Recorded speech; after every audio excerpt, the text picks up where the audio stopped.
பிதாவாகிய தேவனையும் ஆண்டவர் இயேசுவையும் அறிகிற அறிவினாலே கிருபையும் சமாதானமும் பெருகுவதாக. இந்த 6வது மாதத்தின் முதல் நாளிலும் தேவன் நம்மை சுகத்தோடும் பலத்தோடும் ஆசீர்வாதத்தோடும் பாதுகாத்து பராமரித்து ஆதரித்து வந்து தேவனுக்கே மகிமை உண்டாவதாக. இன்றைய நாளிலும் கர்த்தருடைய வார்த்தையை நாம் கேட்போம். கர்த்தருடைய வார்த்தையை கேட்டு அந்த வார்த்தையின்படியே நாம் நடந்து அவருடைய ஆசீர்வாதத்தை பெறுவோமாக. நீதிமொழியின் புஸ்தகம் 29ஆம் அதிகாரம் 26ஆம் வசனம். ஆளுகை செய்கிறவனுடைய முக தரிசனத்தை தேடுகிறவர்கள் அநேகர், ஆனாலும் அவனவனுடைய நியாயம் கர்த்தராலே தீரும். ஆமென். ஆளுகை செய்கிறவனுடைய முக தரிசனத்தை தேடுகிறவர்கள் அநேகர். ராஜாக்களுடைய முக தரிசனத்தை, சாலமோனுடைய முக தரிசனத்தை தேடி சேபா நாட்டு ஸ்திரீ வந்தார். ஆளுகிறவருடைய முக தரிசனத்தை தேடுவது ஜனங்களுக்கு அது ஒரு மேன்மை. ஆனாலும், இந்த வார்த்தை பாருங்க, ஆனாலும் அப்படின்னா என்னன்னா, அந்த ராஜாக்களாலே அல்லது ஆளுகிறவராலே உங்களுடைய நியாயம் தீராது. அவர்கள் ஆளுகிறவர்கள் தான் உண்மை, ஆனால் நியாயமோ கர்த்தராலே வரும். ஆனாலும் அவனவனுடைய நியாயம், ஏன்னா நியாயம் நீதி எல்லாம் ஒவ்வொரு கோர்ட்டுக்கும் வித்தியாசமாக இருக்கிறத நம்ம பார்க்குறோம். கீழ்கோர்ட்டில் நிராகரித்ததை மேல் கோர்ட்டு அங்கீகரிக்குது, மேல் கோர்ட்டு நிராகரிக்கிறத ஹைகோர்ட்டு அங்கீகரிக்குது, அல்லது ஹைகோர்ட் அங்கீகரிக்கிறத சுப்ரீம் கோர்ட் என்ன செய்யுது? நிராகரிக்குது. நீதி தேசத்துக்கு தேசமும் மாறுது. நம்ம நாட்டில் இருக்கிற நீதி வேற, அடுத்தவங்க நாட்டில் இருக்கிற நீதி வேற. ஆனால் வேதம் சொல்லுகிறது நீதி நியாயமும் கர்த்தருடையவை. ஆனாலும் அவனவனுடைய நீதி அவனவனுடைய நியாயம் கர்த்தராலே தீரும். நியாயத்திற்கு ஜெயம் கிடைக்க பண்ணுகிற வரைக்கும் அவர் நெறிந்த நாணலை முடியாமலும் மங்கி எறிகிற திரி அணையாமலும் இருக்கிறவர் என்று சொல்லுகிறது. மங்கி எறிகிற திரி என்று தமிழில் சொல்லப்பட்டிருந்தாலும் உண்மையிலே அது என்ன அர்த்தம்னா, எரிந்து அணைஞ்சி புகைந்து கொண்டிருக்கிற திரியையும், எரிஞ்சு சாம்பலாகி அணைய போது பார்த்தீங்களா, அந்த நேரத்தில் ஒரு புகை வரும். அணைந்த பிற்பாடும் உயிர்ப்பிக்கிற வல்லமை கடவுளிடத்தில் இருக்கிறது. ஒரு நியாயம் எடுபடாமற் போனால் அந்த நியாயத்தை தோண்டி கொண்டு வருகிறவர் கர்த்தர் தான். அல்லேலூயா. ஆகவே ஆளுகிறவர்கள் நல்லவர்களாக இருக்கலாம், தீயவர்களாக இருக்கலாம். தேவனுடைய பிள்ளைகளுக்கு கவலைப்பட வேண்டிய அவசியம் இல்லை. ஏனென்றால் வேதம் சொல்லுகிறது, ராஜாக்களை தள்ளி ராஜாக்களை ஏற்படுத்துகிறவர் அவர்தான். ஆனாலும் அந்த ராஜாக்களும் அந்த ஆளுகிறவர்களும் ஒருவேளை தவறுகிறவர்களானாலும், நியாயம் செய்யாதவர்கள் போல காணப்பட்டாலும், நம்மை அவருடைய திருத்தத்தினாலே அழைத்த தேவன் உண்மை உள்ளவர். அவர் ஒருவரையும் பொல்லாங்கினால் சோதிக்கிறவரும் அல்ல, சோதிக்கப்படுகிறவரும் அல்ல. நம்முடைய தேவன் உத்தமர்களுக்கு நல்லவராய் இருக்கிறார். உத்தமர்களுக்கு கர்த்தர் துணை என்று வேதம் சொல்லுகிறது. ஆகவே இந்த வசனத்தை பாருங்க, மனுஷனை தேடுகிறவர்கள், ராஜாக்களை தேடுகிறவர்கள் அநேகர், ஆனாலும் அவனுடைய நியாயம் கர்த்தராலே தீரும். ஒருவேளை உங்களுக்கு கிடைக்க வேண்டிய நியாயமும் நீதியும் நிறுத்தப்பட்டிருக்கிறதா, தடை பண்ணப்பட்டிருக்கிறதா, கொடுக்கப்படாமல் நீண்ட காலம் தடையாகவே இருக்கிறதா, கர்த்தரை நம்புங்கள், சித்தி பெறுவீர். சீட்டு மடியிலே போடப்படும், காரிய சித்தியோ கர்த்தரால். காரிய சித்தியோ கர்த்தரால் வரும்.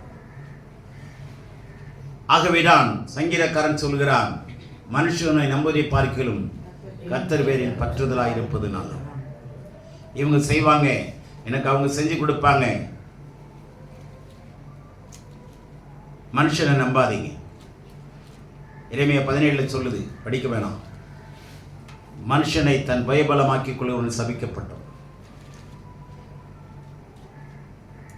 தேவனுடைய பிள்ளைகளே, கடவுளாலே உங்களுடைய நியாயம் தீரும், உங்களுடைய நியாயம் வெளிப்படும்.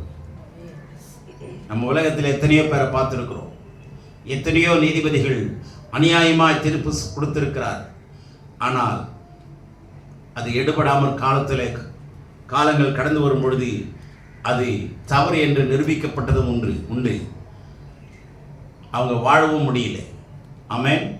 அதனால நல்லா கவனிங்க, மனுஷனை நம்பாதீங்க. உங்களுக்கு வர வேண்டிய நியாயமும் நீதியும் கர்த்தரே கொண்டு வருவார். தேவனாலே அது நிறைவேறும். ஆண்டவரே அதை காரியங்களை மாறுதலாய் முடிய பண்ணுவார். ராஜாக்களை தள்ளி நியாயத்திற்கான ராஜாக்களை கொண்டு வருவார். துன்மார்க்கரை தள்ளி நீதிமான்களை எழும்ப பண்ணுவார். நீதிமான்கள் எழும்பும்போது பட்டணம் மகிழ்ச்சியாக இருக்கும் என்று வேதம் சொல்லுகிறது.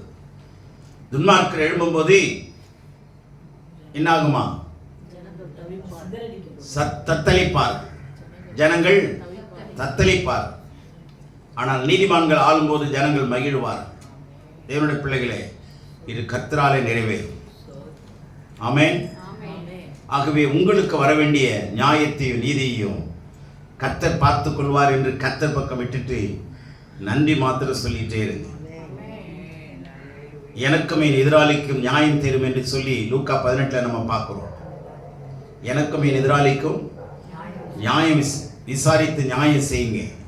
ஆனால் அவனும் தேவனை மதியாதவனும் மக்களை தேவனுக்கு பயப்படாதவனும் மக்களை மதியாதவனுமாயிருந்தான். ஆனா அவனே சொல்லுகிறான், சீக்கிரத்தில் இந்த விதவைக்கு நான் நியாயம் செய்வேன். அந்த எண்ணங்களை, அந்த விருப்பத்தை கொடுக்கிறவர் கடவுள். விருப்பத்தையும் செய்கையும் உண்டாக்குகிறவர் என்று வேதம் சொல்லுகிறது. உங்களுக்காக அவர் சகலவற்றையும் செய்து முடித்து விட்டார்.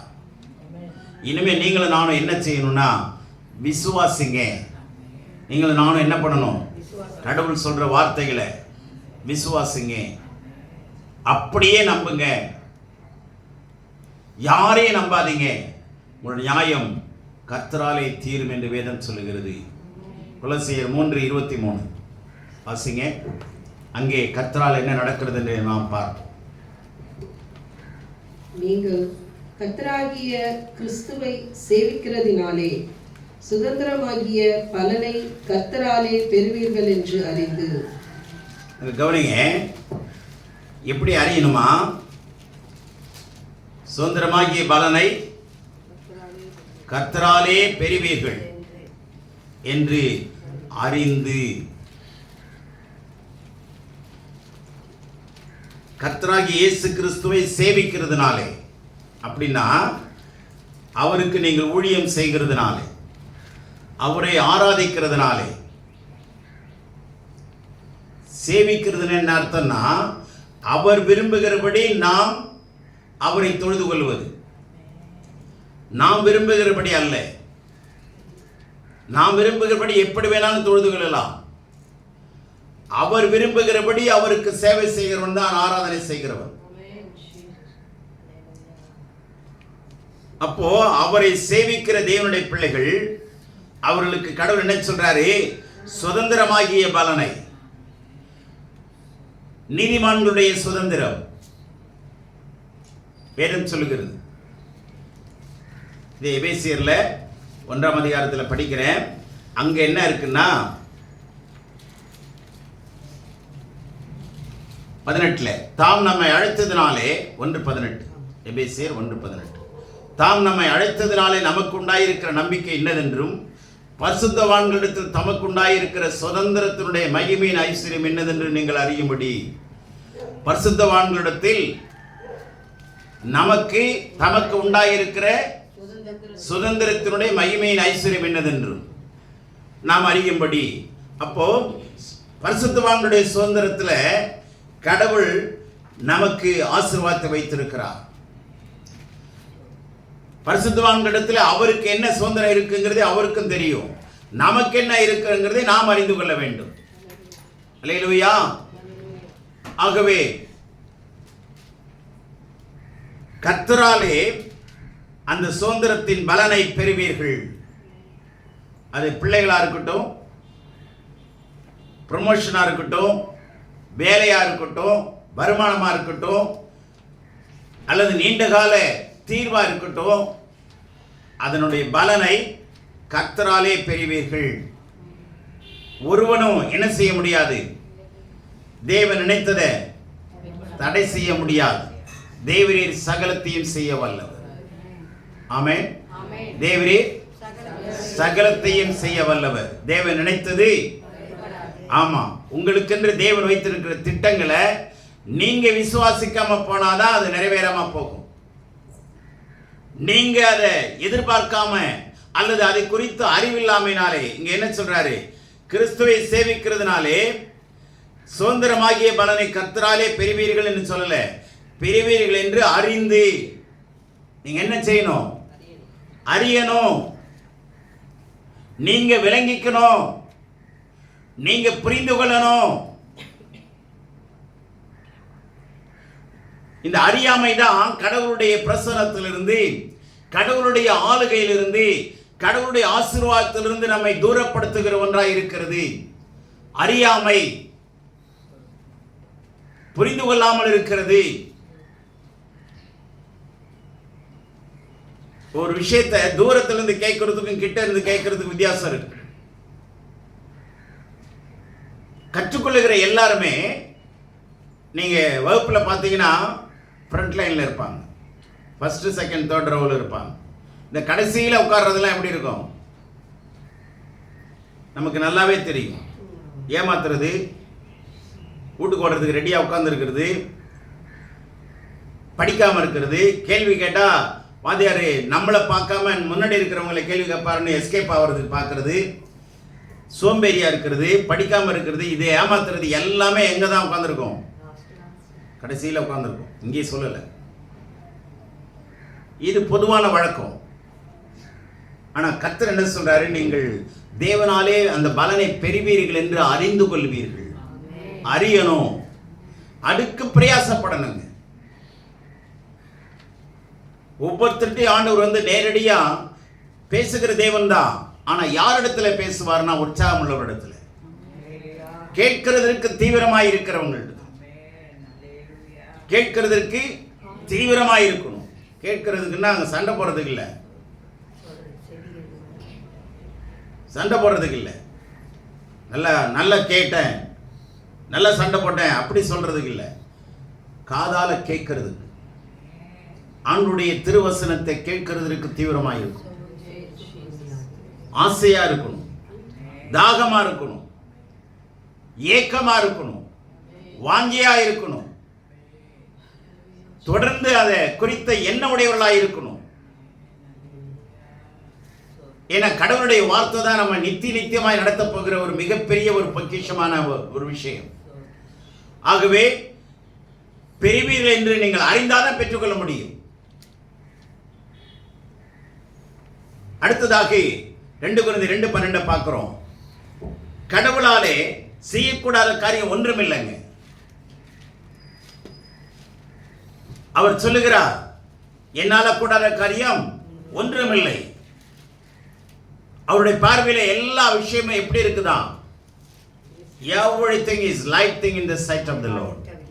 எல்லாம் அவருடைய பார்வையிலே லேசானது. அவருடைய பார்வையிலே லேசானது. அவ்வளவு பெரிய பராக்கிரமமான கோலியாத்தை தாவீதாலே கொல்வது லேசான விஷயமாயிருந்தது. ஆனால் அந்த ராஜாவுக்கோ பாரமான விஷயமாயிருந்தது. 40 நாள் இவன் வந்து பயமுறுத்துகிறான். இவனை எதிர்கொள்ள யார் எழுப்புவா? ராஜா நீதானே எழுப்பணும், நீதானே அந்த நாட்டு ராஜா. சவுலே நீ ஏன் பயப்படுற? கடினமாயிருந்தது. அவன் பயப்படுத்துதலுக்கு நடுங்கி போனார். ஆனால் தாவீதினிடத்திலே ஆயுதமும் இல்லை, எந்த ஒரு பட்டயமும் இல்லை. சின்ன கூழாங்கல்லாலே கோலியாத்தை வீழ்த்துவது லேசான விஷயமா இருந்தது. அல்லேலூயா. ஆண்டவருக்கு பாருங்க, கல்யாண வீட்டில் தண்ணியை திராட்சை ரசமாய் மாற்றுவது லேசான காரியம். அதிலும் என்ன விசேஷம் தெரியுமா? மனுஷன் செய்து அதை எல்லாருக்கும் கொடுத்த ரசத்தை விட, மனுஷ கையால செஞ்சதை விட, தயாரிச்சதை விட, வேலைக்காரன் கையால ஊத்துன தண்ணியை முந்தின ரசத்திலும் பிந்தின ரசம் அதிக ருசி உள்ளதாய் இருக்க செய்கிறது லேசான விஷயம். அல்லேலூயா.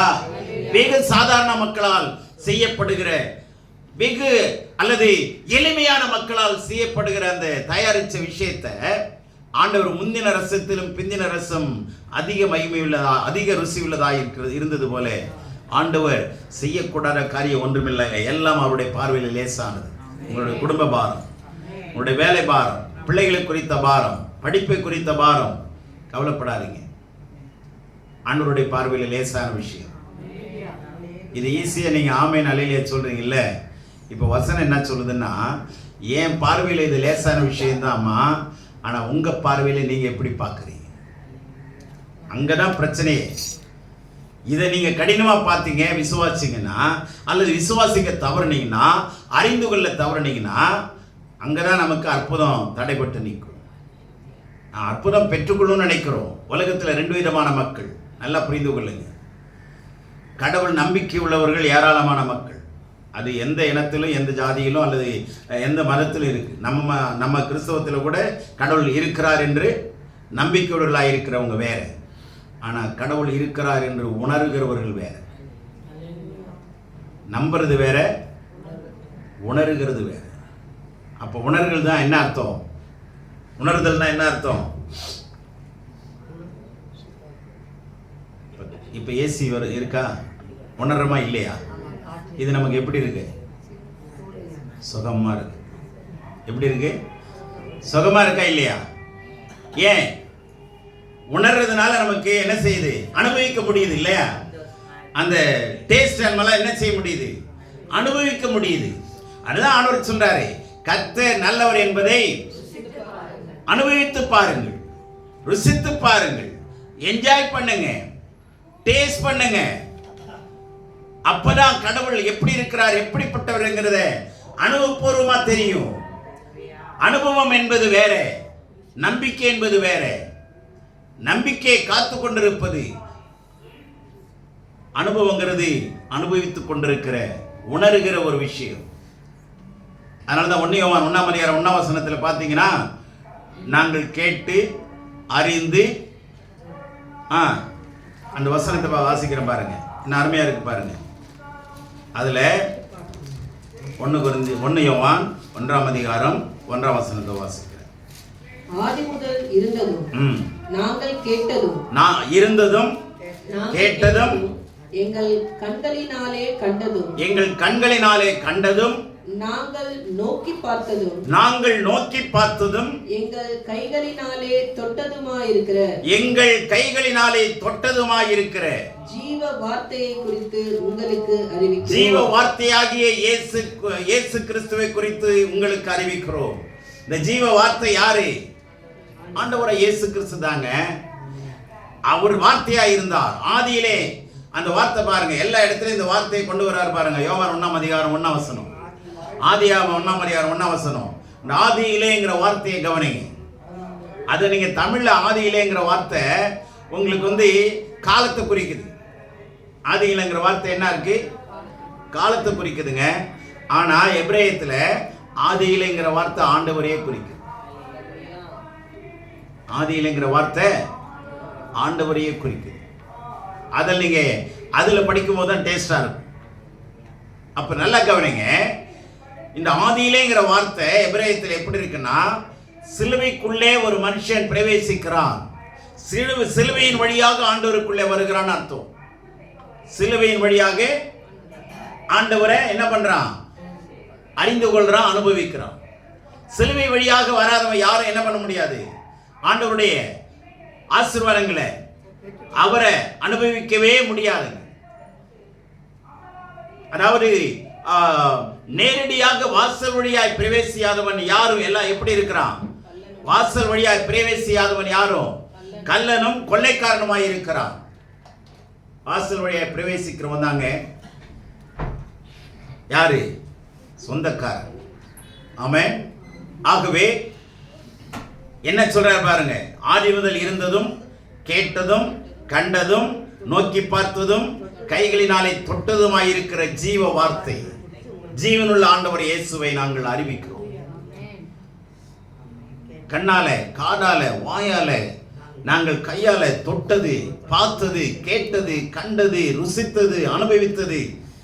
அப்ப ஆண்டவர் உயிரோடு இருக்கிறார் என்பதை அவர் நிரூபித்துக் கொண்டிருக்கிறார். அல்லேலூயா. ஆகவே ஆண்டவர் ஒருவர் இருக்கிறார், அவர் எல்லாம் பார்த்துக்குவாருங்கிற பொதுவான நம்பிக்கை பாதுகாப்பு கொடுக்காது. பொதுவான நம்பிக்கை ஒரு நாளும், ஆமா, உலகத்துல சொல்றான் மேல இருக்கிறவன் பார்த்துக்குவான். எங்க இருந்து பார்த்துக்குவான்? இதெல்லாம் நம்ம கேட்கறதுக்கு நல்லா இருக்குங்க. ஆனா வேதம் சொல்லுகிறது, என் கட்டளையை காத்துக் கொள்ளுகிறவன் அவனை நான் காத்துக்கொள்வேன். கர்த்தர் கட்டளையிட்டு இருக்கிறார். the Lord commandedங்கிற வார்த்தை 5 ஆகமங்களிலும் எத்தனை தடவை இருக்குன்னா 680 முறை இருக்கு. கர்த்தர் கட்டளையிட்டு இருக்கிறார்ங்கிற வார்த்தை எத்தனை முறை இருக்கு? 680 முறை. அடுத்ததாக சரித்திர புத்தகங்கள்ல 418 முறையும், மூன்றாவதாக தீர்க்க தரிசன புத்தகங்கள்ல 1307 முறையும் இருக்கு. கர்த்தர் கட்டளையிட்டு இருக்கிறார். கர்த்தர் கட்டளையிடுகிறார்ங்கிற வார்த்தை, இந்த லார்ட் கமாண்டட்ங்கிற வார்த்தை 5ஆமத்துல 480 முறையும், சரித்திர புத்தகத்துல 680 முறையும், சரித்திர புத்தகத்தில் 418 முறையும், தீர்க்க தரிசன புத்தகங்களில் 1307 முறையும் இருக்குது. அப்போ கவனிங்க, எவ்வளவு அதிகமாக இருக்குது தெரியுமா? இதில் எல்லாத்தை விட அதிகமாக ரிப்பீட்டடாக சொல்கிற ஒரே ஒரு வார்த்தை இதுதான், கர்த்தருடைய கட்டளை. கட்டளை. நாம் ஆசீர்வாதத்தை பெறணும்னா கர்த்தருடைய கட்டளை நிறைவேற்றி தான் தீரும். கர்த்தர் கட்டளையிடுகிறவர்களை நாம் நிறைவேற்றி தான் தீரும். நம்ம கர்த்தருடைய கட்டளையை நிறைவேற்றாம, கீழ்ப்படியாம, இப்ப கர்த்தருடைய வார்த்தைன்னு சொல்றோம் இல்லையா, இந்த வார்த்தையை கேட்டு நாம என்ன பண்ணணும்? கீழ்ப்படியணும். அதுதான் கட்டளை. கேட்கிறவங்க இல்ல, உலகத்தில் எல்லாரும் கேட்கிறாங்க. நிறைய பேர் சொல்றாங்க, ஐயா காலையில அதிகாலமே சொல்ற வசனம் நல்லா இருக்கியா? அது எப்ப நல்லா இருக்கும்? ஜீரணிச்சாதான் நல்லா இருக்கும். சாப்பிடுகிற ஆகாரம் ஜீரணிச்சாதான் சரீரத்துக்கு என்ன ஆரோக்கியம், பலனா இருக்கும், சுகமா இருக்கும். ஆனா அதை கேட்டு காதுல வாங்கி அந்த காதுல விட்டுட்டோம்னா பலன் இருக்காது. திரும்பி தோண்டு போயிடுவோம், திரும்பி சோர்ந்து போயிடுவோம். சரி, அடுத்ததாக மார்க் 12:11 கடவுளுடைய வார்த்தை வேகமாய் என்னென்ன சொல்லுகிறது என்று பார்ப்போம். கர்த்தராலே ஆயிற்று, அது நம்முடைய கண்களுக்கு ஆச்சரியமா இருக்கிறது என்று எழுதியிருக்கிற வாக்கியத்தை நீங்கள் வாசிக்கவில்லையா என்றார். நீங்க வாசிக்கலையா? மனுஷனாலே தள்ளப்பட்ட கல் என்ன கல்லாயிற்று? மூளைக்கு தலைக்கல்லாயிற்று. இது யாரால் ஆயிற்று? கர்த்தராலே ஆயிற்று. நீங்கள் தள்ளப்பட்டிருக்கலாம், நொறுக்கப்பட்டிருக்கலாம், ஆனா கர்த்தர் என்ன செய்வார்? தூக்கி தலைக்கு மூளைக்கு தலைக்கல்லாய் நிறுத்துகிறவர். அது யாரால் ஆனது? கர்த்தராலே ஆனது. கர்த்தர் தான் உங்களை உயர்த்தணும். கடவுள் ஒரு மனுஷனை உயர்த்தணும் நினைச்சா எத்தனை வல்லமை வந்தாலும் மேற்கொள்ளவே முடியாது. மொர்தெகாயை கர்த்தர் உயர்த்தணும் நினைச்சார். ஆமான் அதுக்கு 50 முழ உயரத்துல ஒரு கொலை மரத்தை, தூக்கு மரத்தை செஞ்சு வச்சிருந்தான். இந்த மொர்தெகாயை தூக்கிறதுக்கு எத்தனை அடி உயரத்துல? 50 அடி உயரத்துல. அதுக்கு முன்னமே ஆண்டவர் 5000 அடி உயரத்துல மொர்தெகாய்க்கு உயர்வை வைத்துட்டார். நீ உன்னால 50 அடி தான் செய்ய முடியும். ஆண்டவர் 5000 அடி உயரத்துல தூக்க அவர் உண்மை உள்ளவராயிருக்கு. இவனை தூக்கி போட்டாங்க, அவனை தூக்கி வச்சார். அல்லேலூயா. ஆண்டவருடைய திட்டம் மகத்துவமானது. மர்தகாய் பயப்படவே இல்லைங்க. அவன் புறக்கணிக்கப்பட்டவன். அவன் எங்க இருந்தான்? அரண்மனை வாசல்ல உட்கார்ந்து இருந்தான். ஆமானோ அரசாங்கத்தில் ராஜாவுடைய கீழே முதல் மந்திரியாய் இருந்தான், தலை மந்திரியாய் இருந்தான், 2வது இடத்துல இருந்தான், ராஜாவுக்கு ஆலோசனை சொல்லுகிற அளவுக்கு இருந்தான். ஆனால் அவனுடைய திட்டங்கள் தவிடுபடியாக்கி அங்கே அரண்மனை வாயில்ல உட்கார்ந்து இருந்தவன் இப்ப எங்க வந்துட்டான்? எந்த இடத்துல ஆமான் இருந்தானோ அதே இடத்துல கொண்டு வந்தான். அல்லேலூயா. என்னுடைய பிள்ளைகளே, கடவுளால தீராதது ஒன்றுமில்லை. கடவுளை விசுவாசித்து வாழ ஆரம்பிங்க, கீழ்ப்படிஞ்சு வாழ ஆரம்பிங்க. ரூத் 2:20. அப்பொழுது நகோமி தன் மருமகளை பார்த்து, உயிரோடு இருக்கிறவர்களுக்கும் மரித்தவர்களுக்கும் தயவு செய்கிற கர்த்தராலே, உயிரோடு இருக்கிறவர்களுக்கும் மரித்தவர்களுக்கும் தயவு செய்கிற கர்த்தராலே அவன் ஆசீர்வதிக்கப்படுவானாக என்றார். அவன் ஆசீர்வதிக்கப்படுவானாக கர்த்தராலே. உயிரோடு இருக்கிறவனாலும் சரி, மரித்தவர்களுக்கானாலும் சரி, தயவு செய்கிறவர் கர்த்தர். தயவு என்று சொன்னால் என்னது? நன்மை செய்யும் கொண்டிருக்கும் ஆசையே தயை. நன்மை செய்யும்படி கொண்டிருக்கிற ஆசையே தயை. அப்போ தயவு செய்கிற கர்த்தராலே உன்னை உயர்த்த முடியும். ஆனால் வேலையில உண்மையாயிரு, சபையில உண்மையாயிரு, குடும்பத்தில் உண்மையாயிரு, பணத்துல உண்மையாயிரு, குணத்துல உண்மையாயிரு. உண்மையை தவறுனா கண்டிப்பா கடவுள் கைவிட்டுருவார். அந்த உண்மையை என்ன பண்ணக்கூடாது? தவறாம பார்த்து. உண்மையுள்ள மனுஷன் பரிபூர்ண ஆசீர்வாதங்களுக்கு பெறுவான். வேலையில் உண்மையாயிரு. அப்படியெல்லாம் செஞ்சால் வாழ முடியாதுங்க. நிறைய பேர் சொல்கிறாங்க, அப்படியெல்லாம் எப்படி இருக்கணும்? கொஞ்சம் புத்திசாலித்தனமாக நடந்துக்கணும் சார். எல்லா இடத்துலையும் கடவுள் நம்பிக்கை வச்சுக்கிட்டு இருந்த வேலைக்கு ஆகாது சார். இப்படியும் அப்படி இருந்தால் தான் வாழ கற்றுக்கணும். இல்லைன்னா நம்மளை ஏமாத்திடுவான். இல்லைங்க, உண்மையுள்ள மனுஷன் கர்த்தராலே ஆசீர்வதிக்கப்படுவான். தந்திரமானவர்களை கடவுள் பயன்படுத்த மாட்டார். புத்திசாலியா வேணா இருக்கலாம், ஆனா அவங்களோட கடவுள் இருக்க மாட்டார். ஆமென். நம்மை பார்க்கிறோம் உலகத்தின் ஒளியின் பிள்ளைகள் எப்படி இருக்காங்களா? நம்மளை பார்க்கிற உலகத்தின் பிள்ளைகள் புத்திசாலியா இருக்கிறாங்க. ஆனா உண்மைசாலியா யாருங்க இருக்கிறது? கடவுளோட பிள்ளைங்களால தாங்க இருக்க முடியும். கடைசி 2 வசனத்தை சொல்றேன். 1 ராஜாக்கள் 2:33 பாருங்க.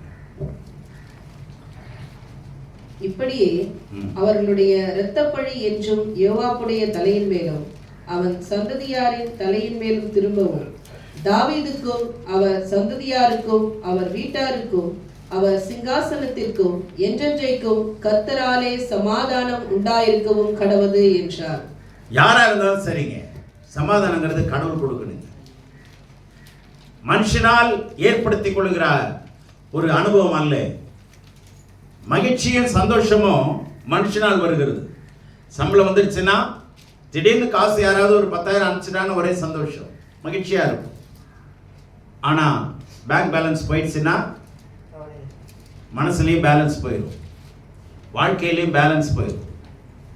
தத்தளிப்பாங்க, என்ன செய்யறது, யார்கிட்ட போறது, எங்க போய் நிற்கிறது. ஆனா சமாதானம் என்பது எந்த சூழ்நிலையிலும் மனரமியமாய் இருக்கிறது. பவுல் சொல்றால, எந்த சூழ்நிலை மனரமியமாய் இருக்க கற்றுக்கொண்டேன். உங்களை கைவிட்டு கடவுள் யாரங்க ஏத்துக்குவாரு? உங்களையும் என்னையும் அவருடைய திருத்தத்தினாலே மீட்டெடுத்தவர் இல்லையா? அப்ப யார் மேல அவருக்கு மிகவும் அந்த அன்பு இருக்கும்? அவருடைய இரத்தத்தினால் மீட்கப்பட்டவங்க தான். அந்த நம்பிக்கையுடலாக இருங்க. நான் ஆண்டவர் இயேசு கிறிஸ்துவினுடைய திரு இரத்தத்தினால் நம்பிக்கையோடு நான் மீட்கப்பட்டவன். எனக்கு வேலை இல்லாமல் இருக்க முடியாது, என் வேலையில் உயர்வு வராமல் இருக்க முடியாது, என் குடும்பம் ஆசீர்வதிக்கப்படாமல் இருக்க முடியாது, நீண்ட நாள் வீடு கட்ட முடியல, கண்டிப்பா நிச்சயமா நிறைவேறும். கர்த்தரிடத்தில் இருக்கிற நன்மைகளை பெற்றுக்கொள்ளும்படி அறிந்து கொள்ளுங்கள். சத்தியத்தை அறிவீர்கள், சத்தியம் உங்களை விடுதலையாக்கும். கர்த்தராலே ஐஸ்வர்யமும் கனமும் வரும். கர்த்தராலே ஐஸ்வர்யமும் கனமும் வரும். கர்த்தரை தேடுங்க, கர்த்தரை அறிகிற அறிவில் வாங்க. உலக ஐஸ்வர்யமும் ஆளுகையும் கடவுள் கொடுப்பார். அவராலே வரணும். அதில் தான் வேதனை இருக்காது. ஆகவே கடைசியா சங்கீதம் 115:15, வானங்களையும் பூமியும் படைத்த கர்த்தராலே நீங்கள் ஆசீர்வதிக்கப்பட்டவர்கள். வானங்களையும் பூமியும் படைத்த கர்த்தராலே வானங்களையும் பூமியையும் படைத்த வானங்களையும் பூமியையும் படைத்த கர்த்தராலே நீங்கள் ஆசீர்வதிக்கப்பட்டவர்கள். கர்த்தராலே உங்களுக்கு சமாதானம் பெறுவீர். கர்த்தராலே உங்கள் நியாயம் தீரும். கர்த்தராலே உங்களுக்கு ஒரு கதவு திறக்கப்படும். நீங்கள் 2 Corinthians 2:12 பார்த்தீங்கன்னா கர்த்தராலே உங்களுக்கு ஒரு கதவு திறக்கப்படும். உங்களுக்கென்று ஒரு வாசலை கர்த்தர் திறப்பார். கர்த்தர் திறந்ததை மனுஷன் என்ன பண்ண முடியாது? பூட்டவே முடியாதுங்க, மூடவே முடியாது. நீங்க எரிகோ கதவு எப்படி மூடி இருந்துச்சான் தெரியுமா? சும்மா மூடிலங்க, டைட்டா நோக்கத்தோடு மூடி இருந்தான்னு வேதம் சொல்லுது. ஆங்கிலத்தில் purposely that was shut closely, tightly. நல்ல கவனிங்க, இறுக்கமா மூடி வச்சிருந்தானா நோக்கத்தோடு கூட. ஏன்? ஒருவரும் உள்ள வரக்கூடாது, ஒருவனும் உள்ள இருந்து வெளியே. ஆனா என்ன நடந்தது? கதவை மூடி வச்சாங்க, ஆண்டவர் கோட்டைகளையே திறந்தா. அவன் நின்ன இடத்துலயே அப்படியே மேலே ஏறணும். எப்படிங்க முடியும்? இது கர்த்தராலே தான் நடக்கும். கதவை திறக்க மூடி வைக்கலாங்க, கோட்டையே ஆண்டவர் என்ன பண்ணாரு? தகர்த்துட்டு அவன் நின்ன இடமே ஓப்பன் ஆயிடுச்சு. நோகாம உள்ள போனான். நீ என்ன கதவை திறக்கிறது, நான் என்ன உள்ள வர்றது? நீங்களா ஆண்டவருடைய வல்லமையை பார்த்தீங்களா? சர்வ வல்லமையை பார்த்தீங்களா? ஆண்டவருடைய சர்வ ஞானத்தை பார்த்தீங்களா? ஆகவே கர்த்தராலே நீங்கள் ஆசீர்வதிக்கப்பட்டீர்கள். எந்த காரியத்துக்கும் நீங்க கவலைப்படாதீங்க. கர்த்தரை சார்ந்து வாழுங்க, உண்மையா இருங்க. கர்த்தருடைய வார்த்தைகளை மணிகணக்க உட்கார்ந்து படிங்க. அவங்களை கூப்பிடலாமா, இவங்களை கேட்கலாமா, இந்த உதவி வேணுமே, கவலைப்படாதீங்க. கர்த்தருடைய பாதத்தில் அமர்ந்திருந்து நீங்கள் காத்திருங்க. கர்த்தர் நானே என்பதை நீங்கள் அறிந்து கொள்வீர்கள். உங்களை உயர்த்துகிறவர் நானே என்பதை அறிந்து கொள்வீர்கள். கர்த்தர் உங்களை நிச்சயமாகவே இந்த வார்த்தையின்படியே ஆசீர்வதிப்பாராக. இந்த வார்த்தையின்படியே தேவன் உங்களை ஆசீர்வதிப்பாராக. ஆமென். கர்த்தர் நம்மை கீழாக்காமல் மேலாக்குவார், வாலாக்காமல் தலையாக்குவார். ஆகவே கர்த்தராலே உங்கள் நியாயம் தீரும். இந்த வார்த்தைகளை சிந்திச்சு பாருங்க. கர்த்தர் தாமே நம்மை இந்த வார்த்தையின்படியே நடத்துவாராக. ஆமென்.